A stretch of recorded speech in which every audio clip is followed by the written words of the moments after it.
what we went on to find out, and that was part of the work that I did with Quarry at Kaiawa and the UV box that I got from the gemstone factory, was that certain silicas really amplified up. You could actually see the reaction. So I'm in this box and I'm putting this material and that material, and you could see by the colour what was reacting and how much it was reacting.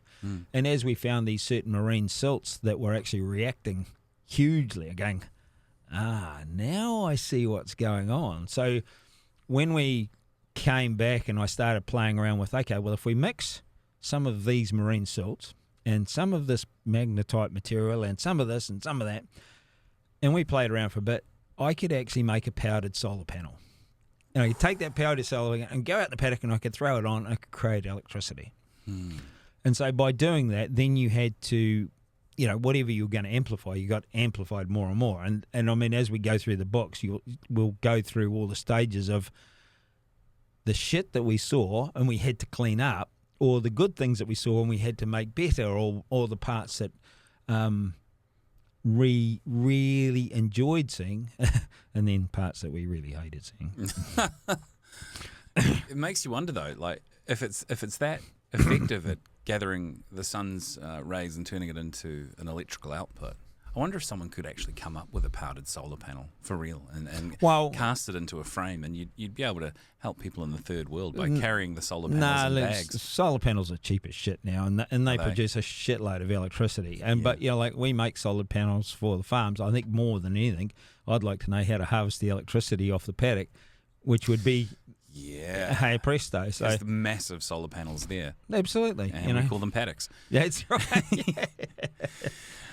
Oh, that's funny. I was actually going to ask you about how it could be harnessed on a larger scale.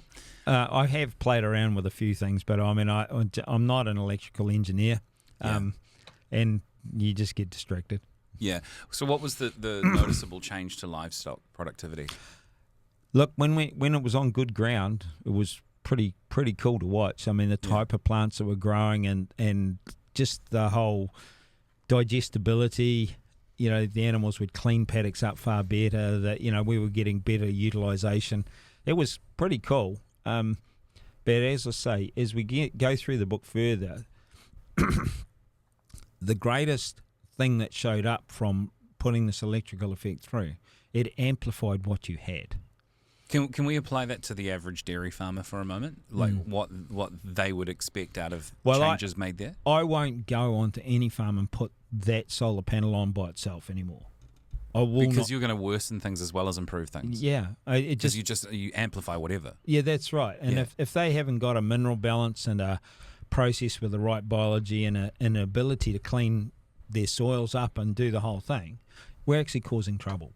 So when we go onto a farm now, and as we go through the book, you'll see, you know, all the other facets that we had to take into account of when you ramp the electricity up, you actually have to look after this, and this, and which we do. And I think that's when people come into the shed now at work and they just get fascinated when they see these amazing piles of this and that. What do you got that for? Oh, we use that for this.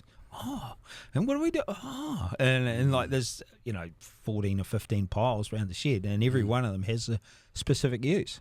What's the most expensive one of those piles? Some of the trace elements. I would have thought so, right? Because trace implies harder to get, doesn't it? Oh, look, iodine's just... But, you know, some of these things are expensive, but they actually... And they're tiny amounts, then they can have a massive effect. Yeah. You spoke to experts in alternative energy, paramagnetism and electrolytic corrosion. What was the most valuable or surprising piece of information you learned from those conversations?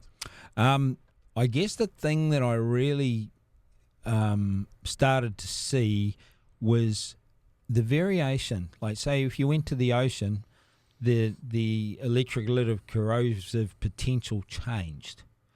And one of the big issues with us is aluminium. So in the ocean, aluminium flips with zinc, I think it is.